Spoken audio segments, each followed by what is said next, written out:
आणि दुसरं आहे लक्षण. नैयायिकांनी या संबंधामध्ये चिंतन करताना आपल्याला असं सांगितलं, नाही प्रतिज्ञा मात्रेण वस्तुसिद्धी अपितु लक्षण प्रमाणाभ्याम वस्तुसिद्धी. कोणत्याही वस्तूची सिद्धी होण्याकरता लक्षण आणि प्रमाण या दोन गोष्टींची आवश्यकता असते. पदार्थाचं लक्षण कळालं पाहिजे आणि त्या पदार्थाला काही प्रामाण्य पाहिजे. काल आपण बोललो, मी द्विरुक्ती करत नाही, पण प्रमाणाने श्रद्धा वाढते आणि लक्षणाने बुद्धी त्या पदार्थाला ग्रहण करते. आमच्या बुद्धीची तीव्रता वाढायची असेल, आमची बुद्धी जर काटेकोर व्हायची असेल तर लक्षण केली पाहिजे. परमात्मा बुद्धीनं कळतो. उपनिषदांनी दृश्यतेत वगैरे या बुद्ध्या सूक्ष्मया सूक्ष्मदर्शिभी असं वचन स्पष्टपणानं निर्देशित केलं. पण कोणत्या बुद्धीने दृश्यते तो अग्रया बुद्ध्या, जी बुद्धी अणकुचीदार झाली, जी बुद्धी काटेकोर झाली, त्या बुद्धीने परमात्मा कळतो. म्हणून गीतेने सुद्धा व्यवसायात्मिका बुद्धी एकेह करुनंदना बहुशाखा यनंताश्च बुद्धयो व्यवसायीनाम, अशा व्यवसायी आणि अव्यवसायी बुद्धीचा विचार आपल्याला दुसऱ्या अध्यायामध्ये गीतेने मांडून दिला.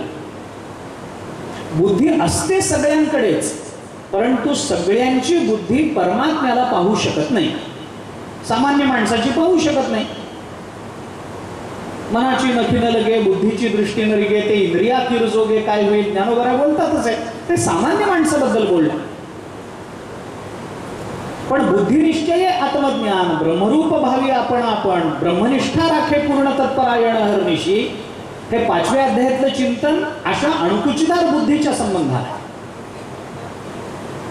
एकीकडे ज्ञानोबाराय बोलतात बुद्धीची दृष्टी सुद्धा परमात्म्यापर्यंत पोहोचत नाही, आणि दुसरीकडे ज्ञानोबाराय बोलतात बुद्धिनिश्चयानंच परमात्मा प्राप्ती होते. ही विसंगती मिटवायची कशी? म्हणून भगवत तत्वाला पाहणारी जी बुद्धी ती दृश्यते तो अग्रया बुद्ध्या, बारीक काटेकोर बुद्धी लागत असते. बुद्धीनंच परमात्मा ग्रहण होईल. आहे सगळीकडे भरून, मी हात फिरवला तर माझा हात देवाला लागेलच. सूक्ष्म दृश्य अदृश्य रूपानं परमात्मा सर्वत्र भरून आहे, त्याच्याबद्दल वाद नाही. पण तो दिसतो कळतो फक्त बुद्धीलाच. आमचे आजोबा एक उदाहरण देत असत. गायीच्या शरीरामध्ये दूध आहेच आहे, पण गायीच्या तोंडातून एखादा पाईप टाकून पाणी असं ओढून घेतलं तर दूध येतं काय? येत नाही. गायीच्या शरीरात दूध आहेच आहे, पण त्याची शेपूट ओढली, गायीचं शेपूट आपण ओढलं तर आपल्याला तो परमात्मा किंवा ते दूध प्राप्त होतं का? होत नाही. गायीच्या जिभेचं दोहन केलं, दूध मिळेल काय? मिळणार नाही. गायीच्या पोटातून एखादं लांब अशी सुई आत घालून इंजेक्शनने जर ते दूध ओढून घेतलं तर येईल का? येणार नाही. गायीच्या शरीरात दूध आहे, मग ते मिळवावं कुठून? ते फक्त सडातूनच काढावं लागतं. गायीच्या शरीरात सगळीकडेच दूध आहे, पण ते घ्यावं लागतं फक्त सडातूनच. तसं परमात्मा सर्वत्र भरून आहे, पण तो कळतो तो फक्त बुद्धीनंच कळतो. अन्य मार्गाने कळत नाही तो परमात्मा. दृश्यते तो अग्रया बुद्ध्या सूक्ष्मया सूक्ष्मदर्शी. परमात्मा कळेल तर बुद्धीने कळेल. ती बुद्धी चांगली व्हावी, त्या बुद्धीची मलिनता निघून जावी, याच्याकरता ती बुद्धी वापरावी लागते. ती बुद्धी घासावी लागते, तत्वानं घासावी लागते, तर्कानं घासावी लागते. तर्क कर्कशता नसावी हे जरी मान्य असलं तरी तर्क करण्याचं चांचल्य आणि चापल्य त्या बुद्धीच्या ठिकाणी असलंच पाहिजे. तेवढी चपलता त्या बुद्धीला हवीच. बुद्धी स्वच्छ करून घेतली पाहिजे. गीतेच्या 18व्या अध्यायामध्ये भगवंतांनी क्रमयोगाचा विचार करताना पहिल्यांदा ही भूमिका आपल्या समोर ठेवली. पहिल्यांदा आपली बुद्धी आपण स्वच्छ केली पाहिजे. बुद्ध्या विशुद्धया युक्त्या भृत्यात्मानं नियम्य च शब्दादीन विषयांस त्यक्त्वा रागद्वेषोव्युदस्य च. मग ती बुद्धी शुद्ध कशी करणार? ज्ञानोबा यांनी त्याच्यावर भाष्य केलंय.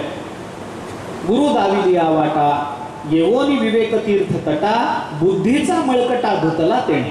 ज्ञानोबराय चिंतन करतात गुरूंनी दाखवलेल्या मार्गानं विवेकाच्या तटावर येऊन त्या पाण्यानं वैराग्याच्या पाण्यानं आमची बुद्धी शुद्ध केली पाहिजे. ती शुद्ध होईल, लक्षणेनी होईल.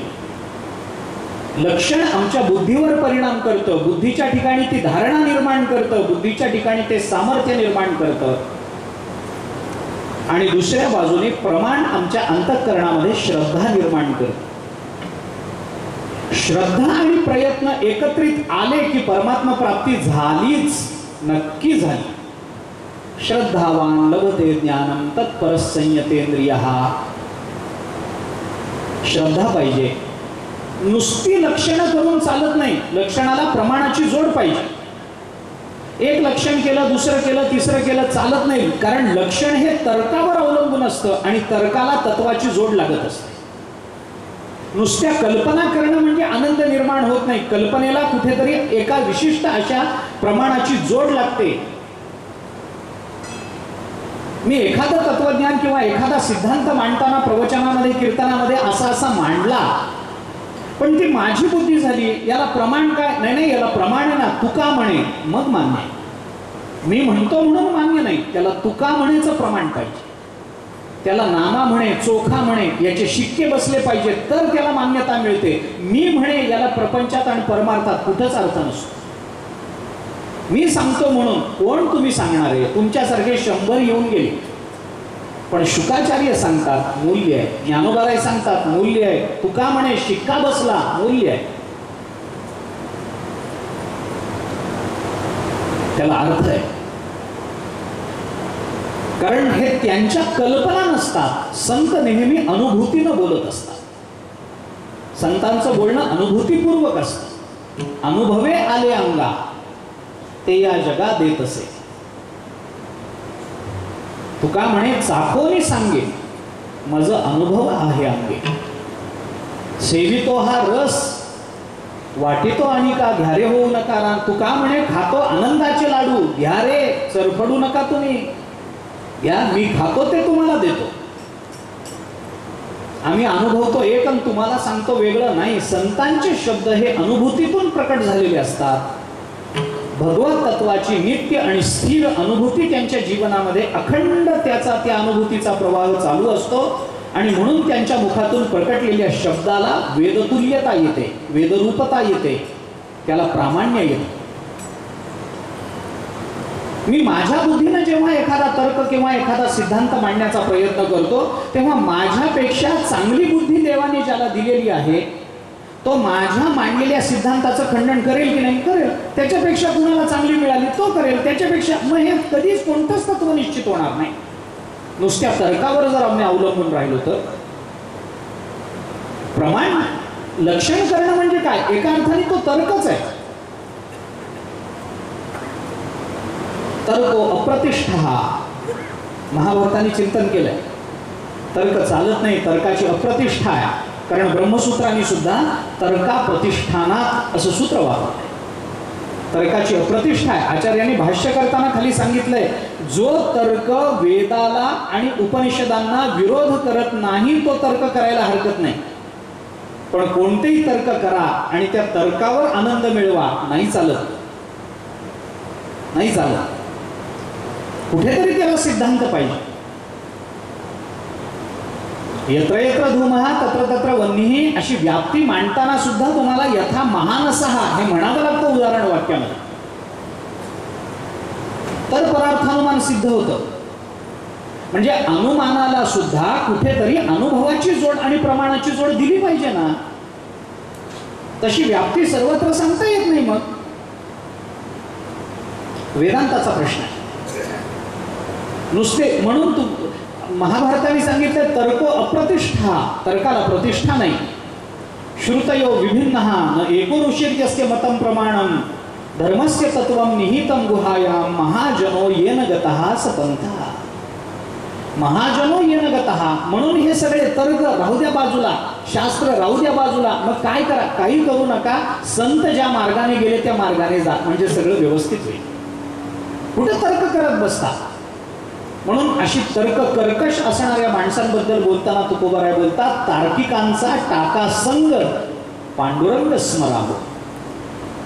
तर्क काय करतो, लक्षण काय करतात, नुसत्या कल्पना काय करतात. मी आपल्याला तर्काची मर्यादा सांगतो. तर्क काय करतो, तर्क कदाचित तुम्हाला कल्पनेने वस्तूची सिद्धी करून देतो, पण सिद्ध केलेल्या वस्तूचा आनंद भोगू देत नाही. तर्काची ही मर्यादा आहे. ऐका, तर्क तुम्हाला कल्पनेचा पदार्थ सिद्ध करून देईल, पण सिद्ध केलेल्या पदार्थाचा आनंद भोगू देणार नाही. कारण तो तर्क आहे, आणि एक तर्क मनात आला की त्याला विरोध करणारा दुसरा तर्क त्याच मनामध्ये दुसऱ्या क्षणी निर्माण होणं हा माणसाचा स्वभाव आहे. तर्क वस्तूचा आनंद देत नाही, कदाचित वस्तूची कल्पनेनं सिद्धी करून देईल, तत्कालीन समाधान देईल, पण समाधानाचं सातत्य, आनंदाची अनुभूती तर्क देऊ शकत नाही. म्हणून नुसत्या प्रमाणाची जोड, नुसत्या लक्षणीची जोड देऊन चालत नाही, त्याला प्रमाणाची जोड द्यावी लागते. लक्षण केलं उपयोग नाही. मी गंमत म्हणून दृष्टांत सांगतो. एका शेतकऱ्याने आता शेतीमध्ये काही उत्पन्न मिळत नाही हे लक्षात घेऊन आपल्या मुलांनी शिकलं पाहिजे याकरता म्हणून शहरामध्ये एका कॉलेजमध्ये त्याचं नाव घातलं. खूप त्रास सहन केला, खूप खर्च, पदरमोड केली, त्रास सहन केला, कष्ट केले, पण शेतकऱ्याला वाटलं आपला मुलगा शिकला पाहिजे. शहरातल्या एका चांगल्या महाविद्यालयामध्ये त्याचं नाव दाखल केलं. एक त्याला खोली वगैरे तिथे करून दिली, सगळ्या सुविधा उपलब्ध करून दिल्या. मुलगाही शिकायला लागला. हळूहळू दिवाळीची सुट्टी पडली आणि दिवाळी करता म्हणून तो मुलगा शहरातून खेड्यामध्ये आला. शहरात राहिलेला, कॉलेजमध्ये शिकलेला, घरी आला म्हटलं की त्याचं ते वारं अंगातलं गेलेलं नसतं शहरातलं. पाडव्याचा दिवस, आई सकाळी लवकर उठली, यांना उठवलं, तेल वगैरे लावलं, अक्षम वगैरे काय करायचं ते केलं, स्नान वगैरे घातलं. दिवाळीचे दिवस होते, पहाटची वेळ होती. स्नान वगैरे झाल्यानंतर आईने सांगितलं फराळाचं केलंय, दोघांनाही देते, बसा. दोघेही बसले. आईने आता फराळाचं चिवडा, लाडू, करंजी काय जे काही केलं होतं ते सगळं केलेलं, चकली वगैरे त्यांच्या समोर आणून ठेवलं. ताटपाट रांगोळी केली, त्यांना फराळाचं दिलं. वडील आणि मुलगा, शेतकरी आणि त्याचा तो मुलगा, दोघेही फराळ करायला लागले. फराळ करता करता शेतकऱ्याने आपल्या मुलाला विचारलं, काय बाळासाहेब, काय म्हणतं शिक्षण? मुलानं सांगितलं, चांगलं चाललंय बाबा, चांगलं चाललंय. वडिलांनी विचारलं, मी तुम्हाला महाविद्यालयात ठेवलं खरं, पण तुम्ही शिकता काय तिथं? मुलाने सांगितलं, बाबा तुम्हाला काय सांगू मी, आणि सांगून तरी तुम्हाला काय करणार आहे? तुम्ही शाळेची पायरी कधी चढला नाही, आणि मी काय शिकतो हे तुम्हाला सांगून काय करणार? वडील म्हणाले, मला सांगूच नका, मला त्याच्यात रसही नाही, तुम्ही काय शिकायचं ते शिका. फक्त एवढ्या करता सांगा की तुम्ही उद्या गावाला गेल्यानंतर लोकांनी मला विचारलं की मुलगा काय शिकतो, तर मला सांगता आलं पाहिजे, म्हणून सांगा काय शिकता. मुलानं सांगितलं, काही नाही बाबा, आम्ही तिथं कॉलेजमध्ये तत्वज्ञान शिकतो. बाप म्हणाला, मला माहिती आहे, आम्ही कीर्तन प्रवचनाला जातो तेव्हा तत्वज्ञान शब्द ऐकतो ना, चांगली गोष्ट आहे. तत्वज्ञान शिकतात म्हणजे देवाधर्माचं शिकतात, चांगलं आहे. मुलगा म्हणाला, आम्ही मानसशास्त्र शिकतो. चला, मनाच्या संबंधानं काहीतरी असेल, चला. अर्थशास्त्र शिकतो, समाजशास्त्र शिकतो, भाषा शिकतो, हे शिकतो, ते शिकतो, सांगितलं. आणि बोलता बोलता मुलगा म्हणाला, आम्ही तर्कशास्त्र शिकतो. बापाला कळलं नाही, हे काय आहे, तर्कशास्त्र म्हणजे काय असतं. पोरानं सांगितलं, मी म्हणत होतो तुम्हाला काही कळणार नाही, अहो पण सांगा तरी काय असतं ते. पोरानं सांगितलं, बाबा काय सांगू आता तुम्हाला, अहो हे असं विलक्षण शास्त्र आहे तर्कशास्त्र की जे होत्याचं नव्हतं, नव्हत्याचं होतं करत. बाप म्हणाला, असं कसं होत्याचं नव्हतं होईल, नव्हत्याचं होतं कसं होईल, होत्याचं नव्हतं? नाही नाही, मी करून दाखवतो तुम्हाला. म्हणजे कसं सांगा. मुलाने सांगितलं, बाकीचं जाऊ द्या. फराळाला बसले होते, एका बशीमध्ये आईने दोघांसाठी 2 लाडू ठेवले होते. मुलाने बापाला सांगितलं, बाबा हे लाडू किती आहेत? वडील म्हणाले, 2. 2 लाडू आहेत. मुलगा म्हणाला मी तर्कानं तुम्हाला सिद्ध करून देतो, हे 2 नाही 3 लाडू. मग म्हणाला असं कसं होईल, माझ्या डोळ्याला 2 दिसतात म्हणल्यानंतर 3 कसे म्हणू, मी तुमच्या मुखातून वदवून घेतो हे 3 लाडू आहेत. म्हणजे कसं काय, मुलाने 1 लाडू उचलला हा आणि हा 1 बाजूला ठेवला, दुसरा उचलला हा, वडील म्हणाले 2, मुलगा म्हणाला बघा हे 2 आणि पहिला 1 मिळून किती झाले,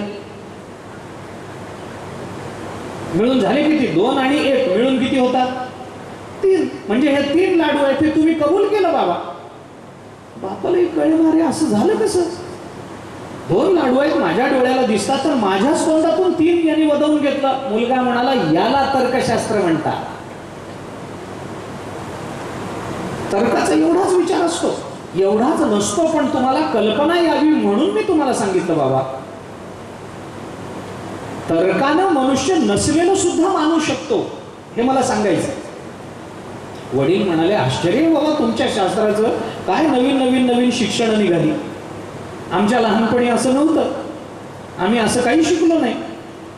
वडिलांना कौतुक वाटलं, वडिलांनी त्याच्या आईला बोलवलं, अहो बाहेर या, बघा आपले चिरंजीव काय शिकून आले. 2 लाडू असताना ते 3 लाडू म्हणतात. आई लगबगीनं बाहेर आली, नाही नाही मी 2च ठेवले होते. अहो पण तो 3 तुमच्या मुखातून वदवून घेईल कसं काय. मग मुलांनी पुन्हा एकदा प्रयोग केला, आई हा लाडू किती 1, हा किती 2, मग 2 आणि 1 मिळून किती झाले. आईने तोंडाला पदर लावला, असं झालं कसं. पण वडील हुशार, वडिलांनी सांगितलं आता 1 लाडू, बायकोला म्हणाले 1 लाडू तुम्ही खा, 1 लाडू मी खातो, आणि मुलाला म्हणाले बाळासाहेब तर्कानं निर्माण केलेलं तुम्ही खा. तर्क तुम्हाला कल्पनेतून वस्तूची सिद्धी करून देईल, पण वस्तूचं समाधान देणं हे तर्काचं सामर्थ्य नाही. याच्याकरता त्या तर्काला एका तत्वाची जोड द्यावी लागते. म्हणून नहि प्रतिज्ञा मात्रेण वस्तुसिद्धी अपितु लक्षण प्रमाणाभ्याम वस्तुसिद्धी. भागवताने भगवंताचं ज्ञान आपल्याला करून देण्याकरता या पहिल्या श्लोकामध्ये म्हणून पहिल्यांदा लक्षण सांगितलं आणि लक्षणाला प्रमाणाची जोड दिली. ते प्रमाण कोणतं, भागवतात लगेच सत्यम परम धीमहि प्रमाण आहे, गायत्रीचं प्रमाण आहे, उपनिषदाचं प्रमाण आहे. लक्षण कळलं पाहिजे. हे लक्षण 2 पद्धतीनं वेदांतामध्ये प्रकट होतं. एका लक्षणाला म्हणतात तटस्थ लक्षण आणि दुसऱ्या लक्षणाला म्हणतात स्वरूप लक्षण. भागवताच्या या पहिल्या श्लोकामध्ये तटस्थ लक्षणाला जन्माद्यस्य यतोन्वयात आणि याच श्लोकामध्ये भगवंताचं स्वरूप लक्षण आलं सत्यम परम धीमहि. परमात्मा सत्य आहे, त्या सत्य असणाऱ्या परमात्म्याचं आम्ही ध्यान करतो. सत्य आहे हे परमात्म्याचं स्वरूप लक्षण झालं. आणि जन्मादि अस्य या सगळ्या विश्वाला ज्यांनी निर्माण केलं तो परमात्मा आहे हे परमात्म्याचं तटस्थ लक्षण झालं. या श्लोकावर थोडंसं विस्ताराने बोलतो. मला जायचंय पुढे, लवकर संपलं पाहिजे, परवाच्या दिवशी कृष्ण जन्म साजरा झाला पाहिजे, गोष्ट खरी आहे. पण हा श्लोक महत्वाचा आहे.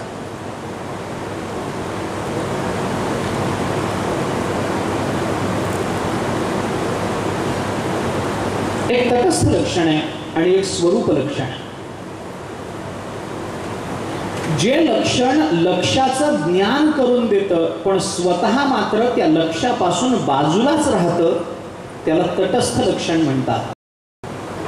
आणि जे लक्षण लक्ष्याचं ज्ञान करून देतं पण ज्ञानाबरोबर स्वतःही लक्ष्य स्वरूप होऊन जातं त्याला स्वरूप लक्षण म्हणतात.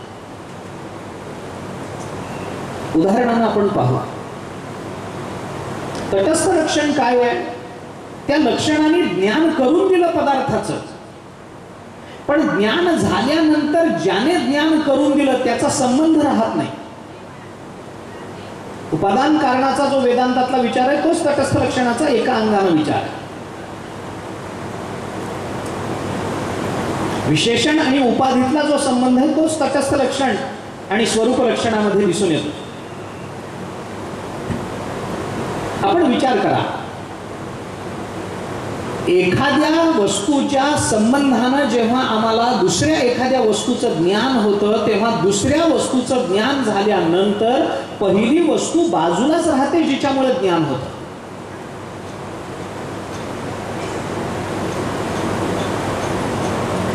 ज्ञानोबरांनी दृष्टांत दिला. थोडंसं शाखाचंद्र न्याय म्हणून एक न्याय आहे, किंवा अरुंधती दर्शन न्याय असे म्हणतात त्या न्यायाला.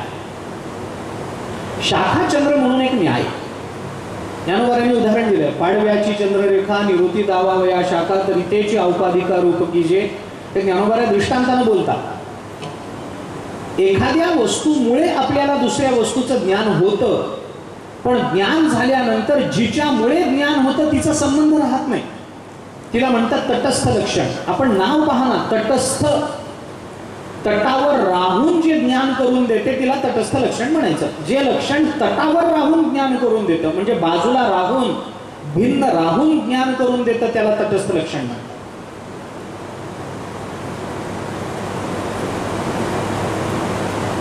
प्रतिपदेची जी चंद्रकोर असते, पाडवा शुद्ध प्रतिपदा, अमावस्येनंतर दुसरा दिवस, ती चंद्रकोर अतिशय सूक्ष्म आकाशामध्ये प्रकट झालेली असते. अतिसूक्ष्म, सामान्य डोळ्यांनी दिसत नाही. मग एखाद्या माणसाला ती चंद्रकोर दाखवायची असेल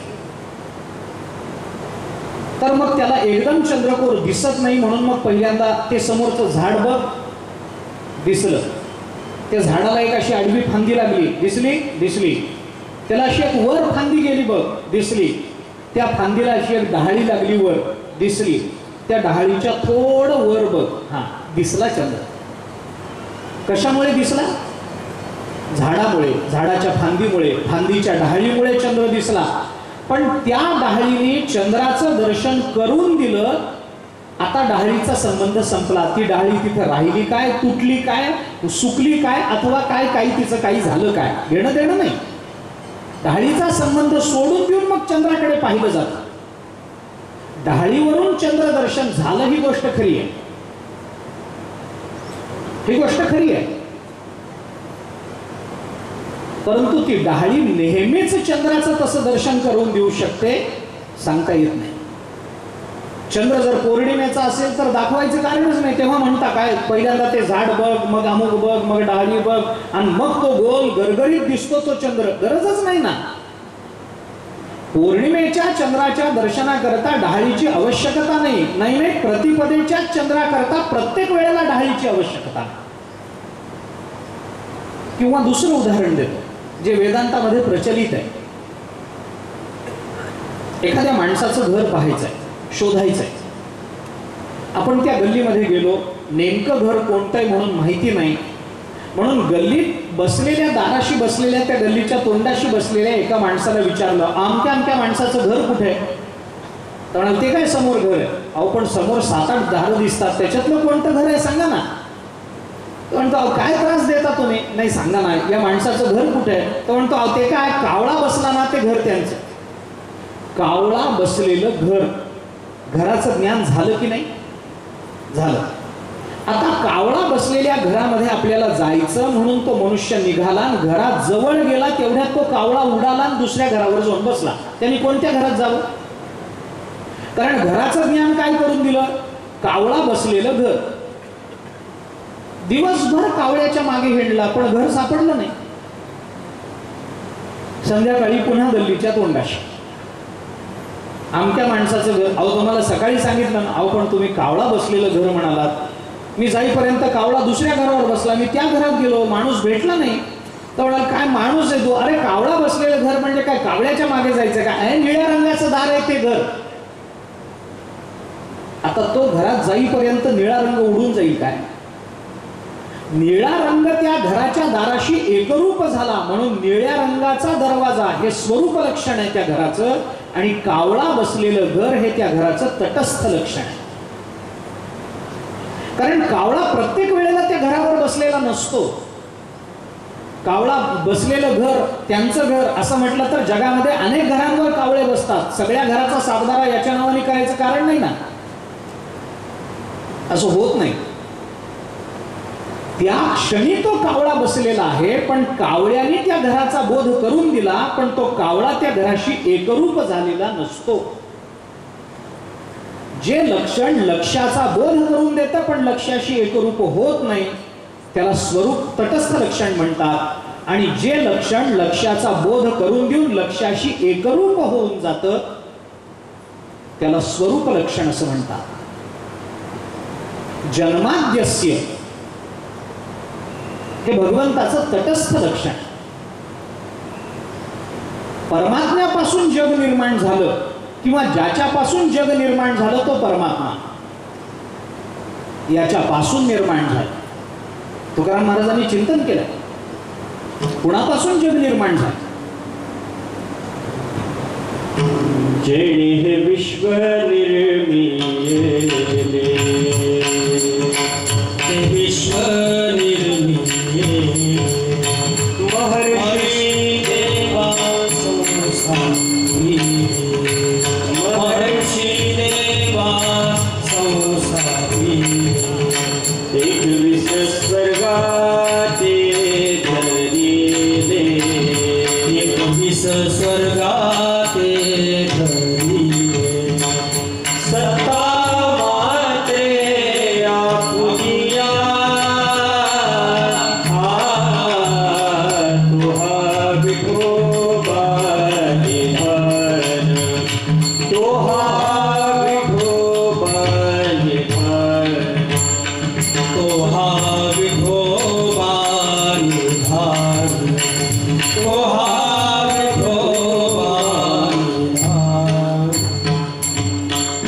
जेणे हे विश्व निर्मिले कुणापासून जयापासून सकळ महिमंडळ हे झाले. तो एक पंढरीचा राणा नये अनुमाना श्रुतीसी.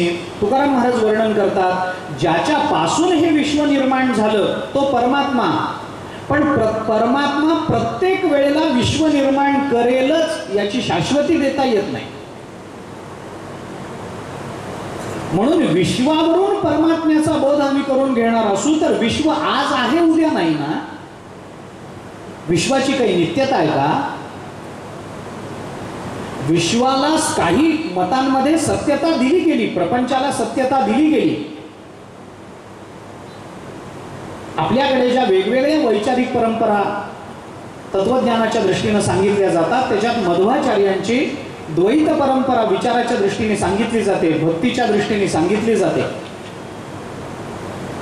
श्रीमंत मध्वाचार्यांनी या जगताला या संसाराला सत्य म्हटलं, पण असं जरी म्हटलेलं असलं तरी प्रलय काळामध्ये हे विश्व निवृत्त होतं हे तेही मानतात. परमात्मा इतकं हे विश्व सत्य मानायला तेही तयार. परमात्मा नित्य आहे, त्यांच्या दृष्टीने जगताची सत्यता आहे पण नित्यता नाही. बघा विश्वावरून जगताचा परमात्म्याचा बोध करून घ्यायचा नाही, कारण विश्व आज आहे उद्या नाही.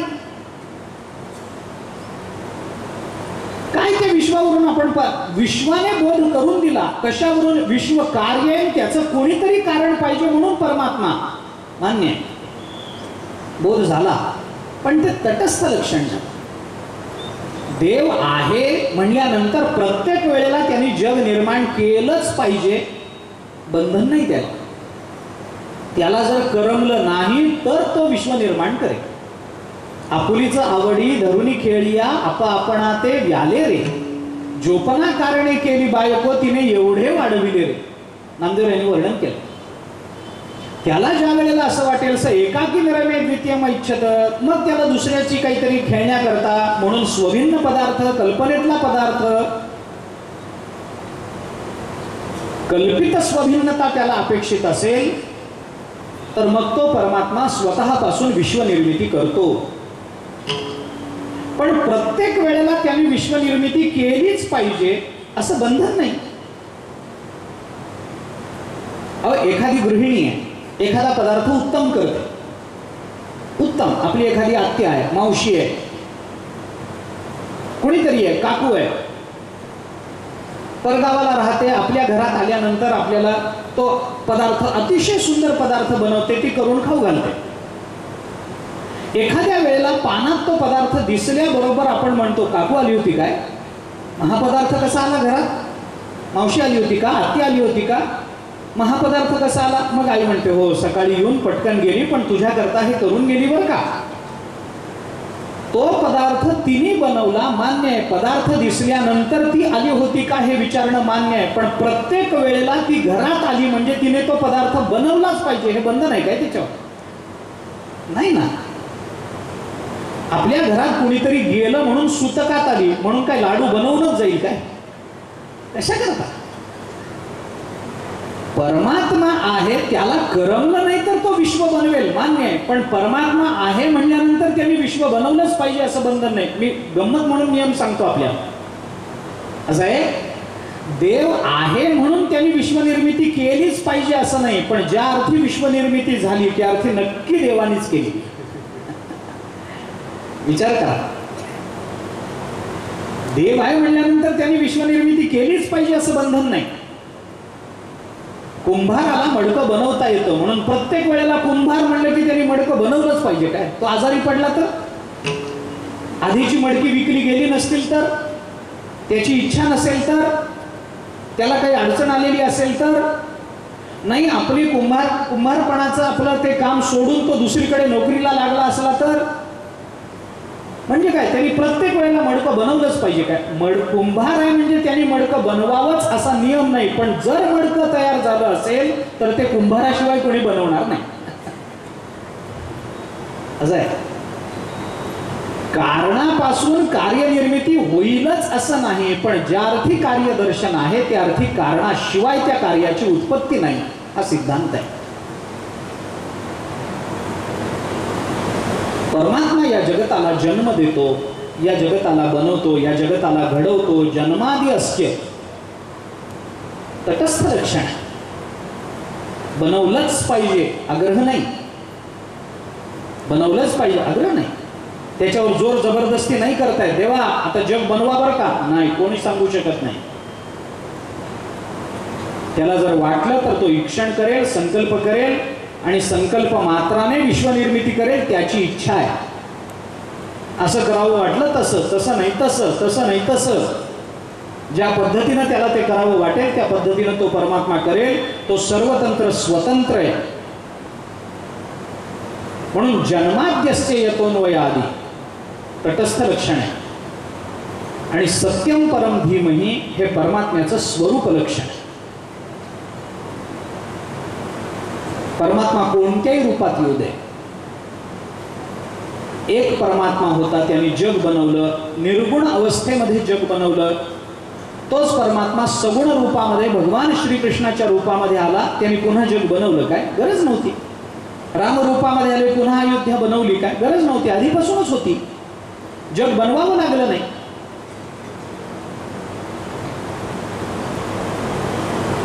पण परमात्मा सत्यम आहे, परमात्मा सत्य आहे. तो निर्गुण रूपात जेवढा सत्य आहे तेवढाच राम रूपात आला तरी तेवढाच सत्य आहे, कृष्ण रूपात आला तरी तेवढाच सत्य आहे. म्हणून तटस्थ लक्षण आधी सांगितलं पाहिजे, कारण तटस्थ लक्षण बुद्धीला लवकर ग्रहण होतं, स्वरूप लक्षणाचं ग्रहण तेवढ्या लवकर होत नाही. म्हणून भागवताने तुम्ही पहा, हीच मांडणी आहे, आधी तटस्थ सांगा मग स्वरूप सांगा. आपल्याला प्रसिद्ध असणारा अभंग सांगतो, तुकोबारांनी सुद्धा हेच केलं. प्रसिद्ध असणारा अभंग आहे. तुकोबाराय भगवंताच्या समोर उभे राहिले, भगवंताचं अतिशय सुंदर रूप भगवंतांनी पाहिलं, तुकोबारायांनी भगवंताचं सुंदर म्हणून वर्णन केलं. आपल्या सगळ्यांना माहिती असणारा अभंग. सुंदर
असणारा भाव. तुकाराम महाराजांनी भगवंताचं वर्णन करताना सुंदर ते ध्यान म्हटलं, परंतु कोणतं ध्यान सुंदर? जे विटेवर उभयते, ज्याच्या गळ्यामध्ये तुळशीचा हार येतो, ज्याने कमरेला पितांबर बांधलेला आहे तो, ज्याच्या कानामध्ये मकरकुंडल आहे तो, ज्याच्या कंठामध्ये कौस्तुभमणी आहे तो. पहिल्या 3 चरणामध्ये तुकाराम महाराजांनी या परमात्म्याचं तटस्थ लक्षणच सांगितलं आणि त्याला सुंदर म्हटलं.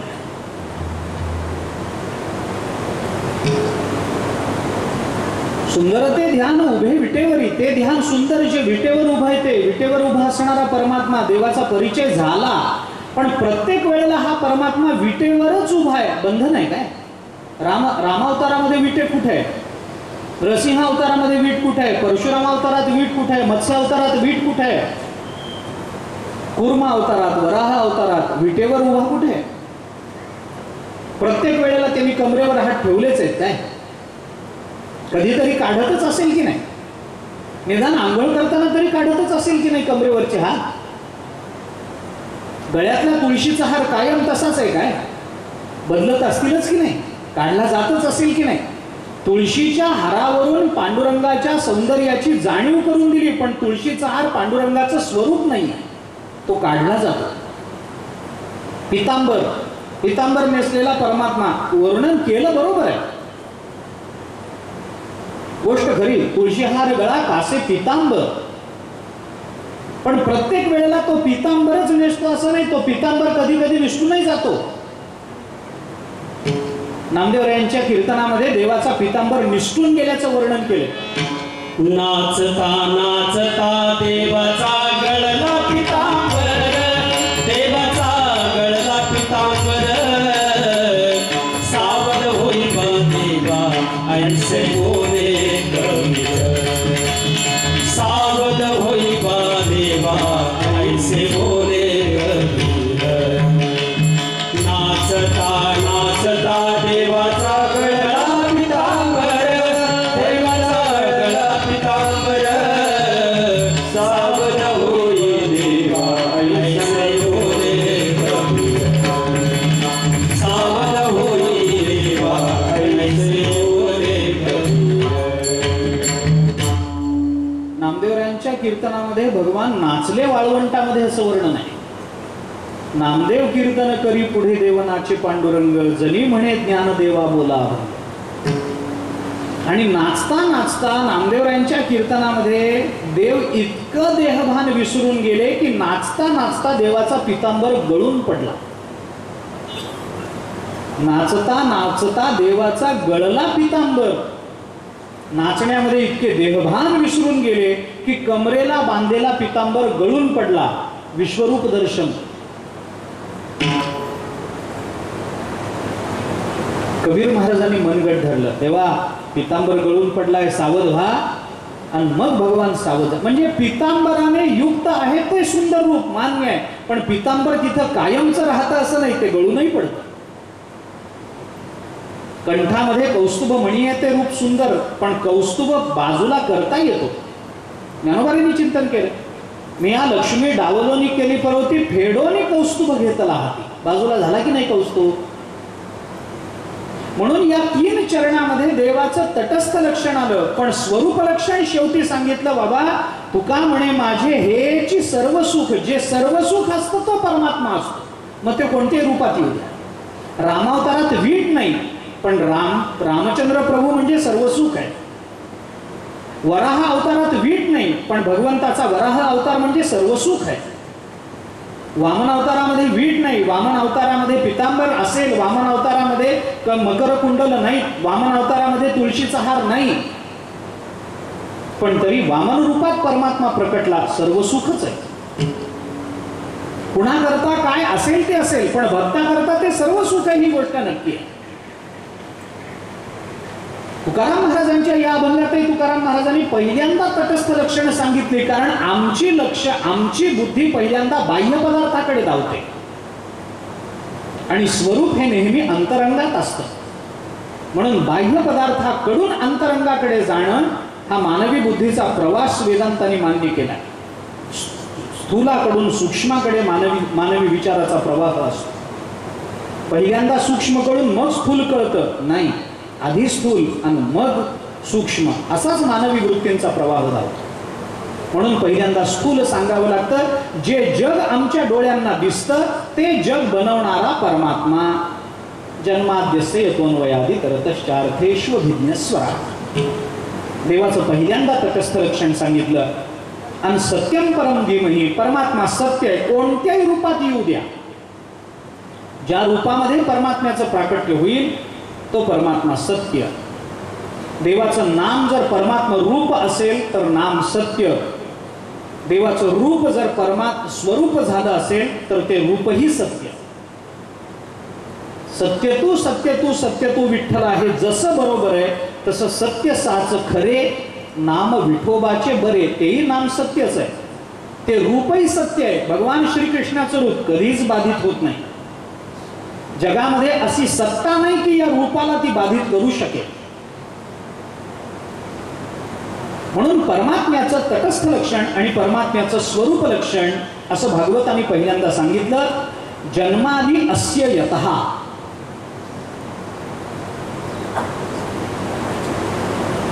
ब्रह्मसूत्रामध्ये याच अर्थाचं सूत्र दुसरं सूत्र आलं.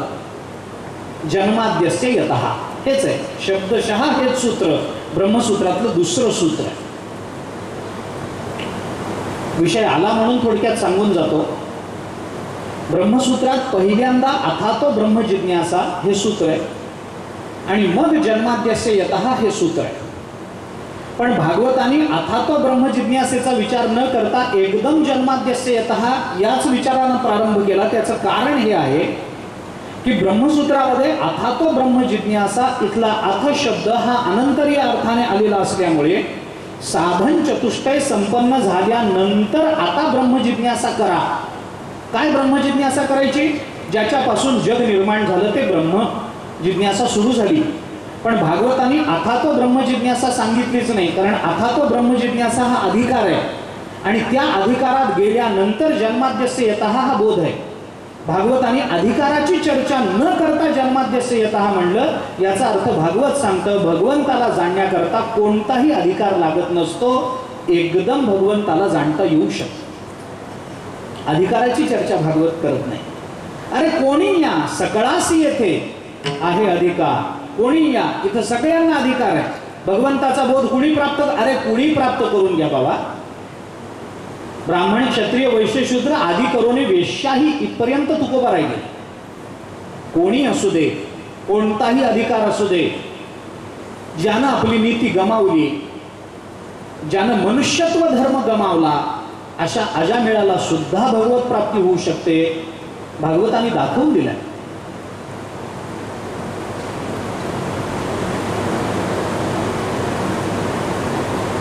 अशी अनेक उदाहरणं. म्हणून भागवतांनी अथातो याचा विचारच केला नाही, सुरुवातच केली जन्माद्यस्य यतोन्वयादि करता. सुरुवातच भगवत ज्ञानापासून, परमात्म्यापासून हे जग बनलं. विस्ताराचा विषय.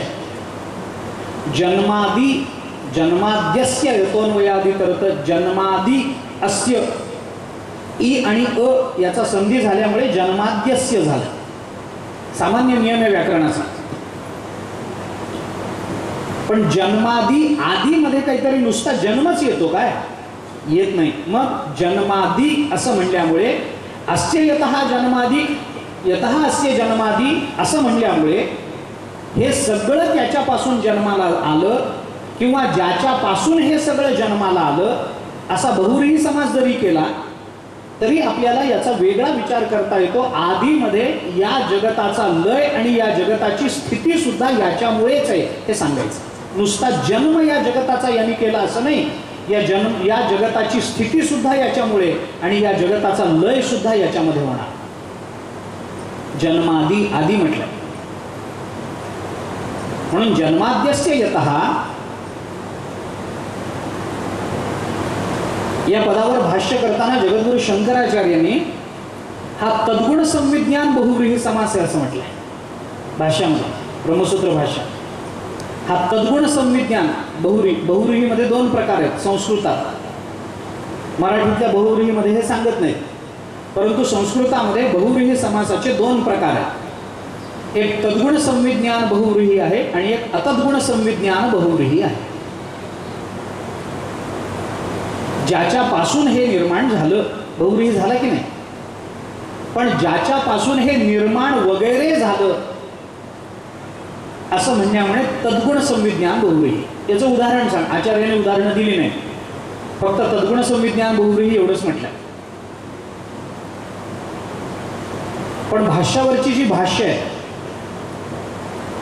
भामती कल्पतरू वगैरे जी आहेत भाष्य, या भाष्यावरमध्ये एक तद्गुण संविज्ञान बहुव्रीहीची उदाहरणं आहेत. काय असतं, थोडासा खुलासा करतो व्याकरणाचा. ज्या दोन पदांच्या संबंधानं हा समास सिद्ध होतो, त्या समासाच्या विचारामध्ये ज्या दोन पदांमध्ये हा समास झाला ती दोन्ही पदं स्वीकारली जातात आणि ती दोन्ही पदं समासात उपस्थित होतात, त्याला तद्गुण संविज्ञान बहुव्रीही असं म्हणतात. उदाहरण सांगतो. आणि ती दोन पदं संबंधानं किंवा एकत्र येत नाही, तिथं अतद्गुण संविज्ञान बहुव्रीही मानला. उदाहरण सांगतो. भाष्याने दिलेलं उदाहरण आहे लंबकर्ण असा शब्द आहे. लंबकर्ण बहुव्रीही कसा करा, मराठीत करा. ज्याचे कर्ण लंब आहेत तो म्हणजे लंबकर्ण. लंबकर्ण शब्दाचा अर्थ आहे गाढव.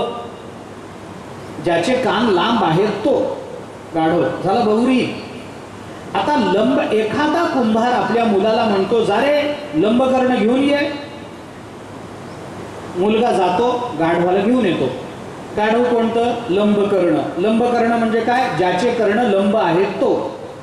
मग जेव्हा ते गाढव आणलं जातं त्यावेळेला त्याचे लांब कान बाजूला ठेवून आणतात का लांब कानासह गाढव येतो? लांब कानासह येतं ना.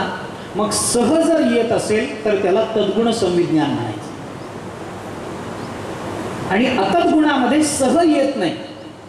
उदाहरण त्याचं दिलं जातं, चित्रगु असा शब्द आहे. चित्रगु म्हणजे काय, ज्याच्याकडे चित्र विचित्र गायी आहेत असा गवळी, त्याला चित्रगु अशी संज्ञा संस्कृतात. वेगवेगळ्या जातीच्या, वेगवेगळ्या रंगाच्या, वेगवेगळं म्हणजे परिमाणामध्ये दूध देणाऱ्या, कोणी 10 लिटर कोणती गाय देते, कोणती 15 लिटर देते, कोणती 25 लिटर देते, असं वेगवेगळ्या परिमाणामध्ये दूध देणाऱ्या, वेगवेगळ्या रंगाच्या आणि वेगवेगळ्या जातीच्या गायी ज्याच्याकडे आहेत अशा गवळ्याला चित्रगु असं म्हणतात. त्या गवळ्याचं दूध आपल्याकडे दररोज येतं, वरवा लावलेला आहे. महिना झाल्यानंतर सगळ्यांचा हिशोब करताना नवरा बसतो आणि बायकोला म्हणतो, अगं दुधाचे पैसे द्यायचे राहिले, त्या चित्रगुला बोलव बरं. चित्रगुला बोलवून आण असं म्हणण्यामध्ये चित्रगु कुणाला म्हणायचं, ज्याच्याकडे चित्र विचित्र गायी आहेत अशा. आता तो गवळी जेव्हा महिन्याचे पैसे घ्यायला घरी येतो त्यावेळेला त्याच्या चित्र विचित्र गायी बरोबर घेऊन येतो का एकटाच येतो? तो सह आणत नाही, म्हणून तो अतद्गुण संविज्ञान बहुव्रीही होतो. असं आहे. जन्मात उदाहरण दिलंय, मडकं आहे, मातीपासून बनलं, भाजलं, पाणी भरायला आपण गेलो, एखाद्या बाईने त्याच्यामध्ये ते नदीवर नेल्यानंतर पाणी भरलं आणि येता येता बाईचा कुठेतरी बाईला ठेच लागली आणि बाई पडली. डोक्यावर मडकं होतं मातीचं. ती पडल्याबरोबर काय झालं, मडक्याची पुण्यतिथी, मडकं फुटलं. मडकं फुटलं म्हणल्यानंतर काय झालं, मडकं नष्ट झालं म्हणजे काय झालं, त्याच्या खापऱ्या झाल्या, म्हणजे त्याचं विघटन झालं, तुकड्या तुकड्यांमध्ये विघटन झालं. ते तुकडे तसेच पडून राहिले, त्याच्यावर गाड्या गेल्या, त्याच्यावरून बैलगाड्या गेल्या, त्याच्यावरून गायी फिरल्या, त्याच्यावरून माणसं फिरली, त्या खापऱ्यांच्या बारीक बारीक बारीक अजून तुकडे झाले, त्याच्यावरून काही गाड्या गेल्या, त्याचे बारीक बारीक तुकडे झाले, इतके बारीक की शेवटी त्या सगळ्या खापऱ्या मातीमध्ये विलीन झाल्या.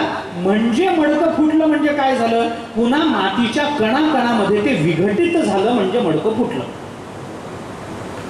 म्हणजे कणाकणाचं एकत्रित येणं ही जर निर्मिती असेल तर कणाकणामध्ये विघटन होणं हा नाश आहे. ही नैयायिकांची भूमिका. याच्यावर अडचण अशी, असं जर असेल 4 गोष्टी एकत्रित येतात त्याच्यापासून लाल रंग निर्माण होतो, पण या 4 गोष्टींचा लाल रंगाशी संबंध नसला आणि त्याच्यापासून जर तुम्हाला आरंभ सांगायचा असेल तर त्याच्यावर शंका इतकीच आहे की मग असं जर असेल तर मग कशापासूनही काही तयार व्हावं, त्याला पान, नागवेलीचंच पान कशाला पाहिजे? तुम्ही रस्त्यानं जाता जाता पिंपळाचं पान तोडा, त्याला चुना लावा, त्याच्यावर काट टाका, सुपारी टाका आणि खाऊन बघा लाल होतं का?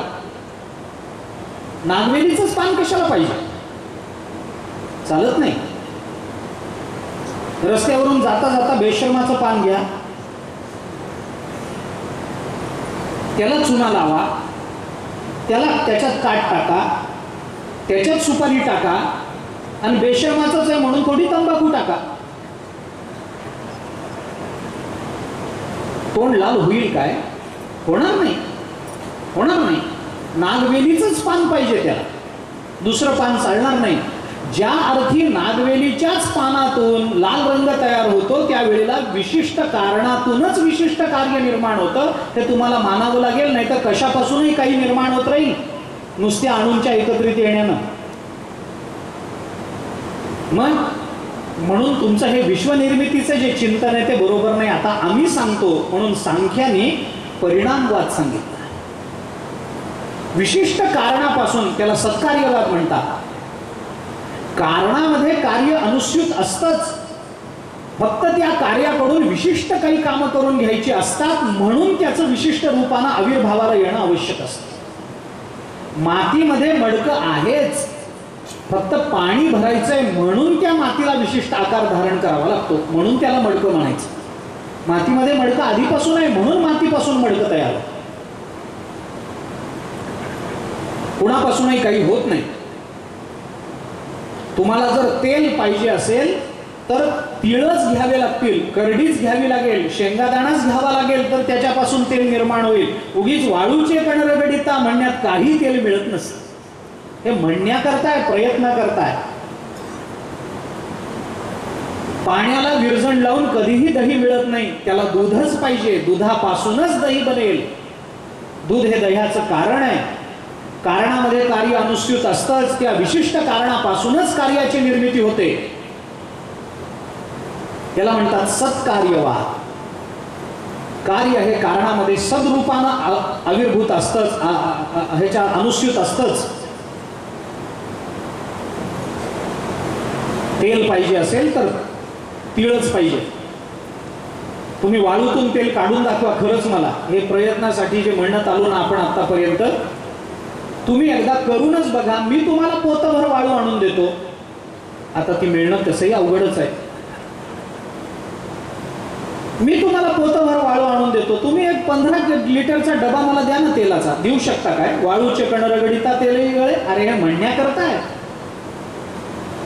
शेंगादाणाच पाहिजे तर तेल निघेल. कशापासूनही काही निर्माण होत नाही. मग परिणामवादाचा विचार करताना सांगितलं हे जग म्हणजे प्रकृतीचा परिणाम आहे. मातीतून जर मडकं तयार होत असेल, अमक्यातून तमकं तयार होत असेल, विशिष्ट कारणापासून कार्य निर्मिती होत असेल तर निर्माण झालेल्या कार्याच्या स्वभावावरून त्याचं कारण काय हे लक्षात घेतलं पाहिजे. दुधापासून दही, तसंच प्रकृतीपासून, पुरुषापासून हे जग निर्माण झाले. प्रकृतीपासून जगाची उत्पत्ती झाली. याला म्हणतात परिणामवाद. दूधची मुरादे स्वभावे तेची दही, ज्ञानोबाराय चिंतन करतात. पण याच्यावरही अडचण आहे. काय अडचण आहे? अहो दुधापासून दही झालं तसं प्रकृतीपासून जर हे जग तयार झालं तर ज्या वेळेला आम्ही दुधाला विरजण लावतो, एखादी बाई आहे रात्री तिने दुधाला विरजण लावलं, कोमट केलं दूध, त्याच्यामध्ये चमचाभर दही टाकलं, ढवळलं, ठेवून दिलं आणि पहाटे पहाटे अचानक तिच्या घरी पाहुणे आले आणि तिला वाटलं आता सकाळच्या वेळेला या पाहुण्यांना चहा करायला आपल्याजवळ दूध नाही, मग काल रात्री आपण दही लावलंय ना त्या दह्याचं पुन्हा दूध करू. करता येईल? येणार नाही, येणार नाही. पण जगतामध्ये असं दिसतं की ज्या कारणापासून कार्य निर्माण होतं ते कार्य त्या कारणामध्येच विलीन होतं. मातीपासून मडकं झालं असेल तर मडकं पुन्हा मातीतच विलीन होणार की नाही का? भलतीकडे का आता मडकं झाल्यावर पुन्हा त्याची माती होणारच नाही असं होतं का? दुधापासून दही झालं त्याचं पुन्हा दूध होत नाही. दुधापासून तूप बनवलं त्याचं पुन्हा दूध होत नाही. तसं मातीपासून मडकं बनवलं त्याची पुन्हा माती होईल की नाही? सोन्यापासून अलंकार बनवला त्याचं पुन्हा सोनं करता येईल की नाही? वितळवून येईल.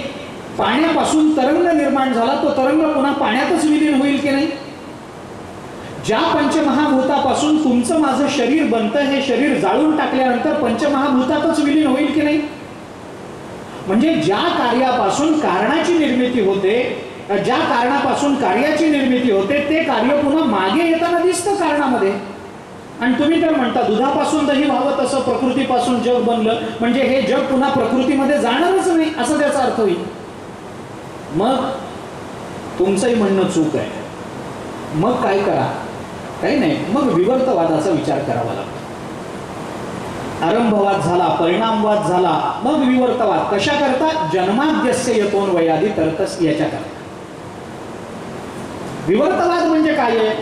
विवर्तवाद म्हणजे दुसरं तिसरं काही नाही, कारण कार्य रूपाला येतं म्हणजे कारणामध्ये फक्त नामरूपात्मक बदल होतात, कारणाच्या स्वरूपाला धक्का लागत नाही, याला म्हणतात विवर्तवाद. कार्य हे कारणामध्ये असतंच, पण प्रकट होणं याचा अर्थ कारणाचं नाव रूप बदलणं, कारणाच्या स्वरूपाला धक्का लागत नाही. उदाहरण मी देऊन आलोय. सोन्यापासून अलंकार निर्माण झाला म्हणजे सोन्याला धक्का लागला का त्या सोन्याला वेगळा आकार आणि वेगळं नाव आलं? फक्त आकार आला, वेगळं नाव आलं. सोनं सोनच आहे. ज्ञानोबांनी म्हटलंय सोने सोनेपणा उणे न येताची झाले लेणे. सोनेपणाला उणेपण न येता लेणं झालं. काय झालं वेगळं? काही झालं नाही. सोनं सोनच आहे, फक्त त्याला वेगळं नाव आलं. वाकी वेगळं नाव आलं, कंबरपट्टा वेगळं नाव आलं, कंकण वेगळं नाव आलं, गंठण वेगळं नाव आलं, त्याला नथ वेगळं नाव आलं, कर्णफुलं वेगळं नाव आलं, त्याला अंगठी वेगळं नाव आलं, त्याला गळ्यात एक हार, काय नाव त्याचं? चपल्याचा हार, काय म्हणतात? चपला हार नाव आलं, तोडे नाव आलं त्याला. सोनं बदललं नाही, सोनं तेच आहे, सोनं तेच. पाण्यापासून लाट निर्माण झाली म्हणजे काय झालं? पाणी बदललं. काय? पाण्याला एक उंच आकार आला आणि त्याला पाण्याऐवजी लाट हे वेगळं नाव आलं, एवढंच झालं. बाकी पाणी ते पाणीच आहे, बदल नाही झाला त्याच्यामध्ये, काही बदल नाही. पाण्या उदकावरील तरंग तरंग उदकाचे अंग, तुकाराम महाराजांनी म्हटलं.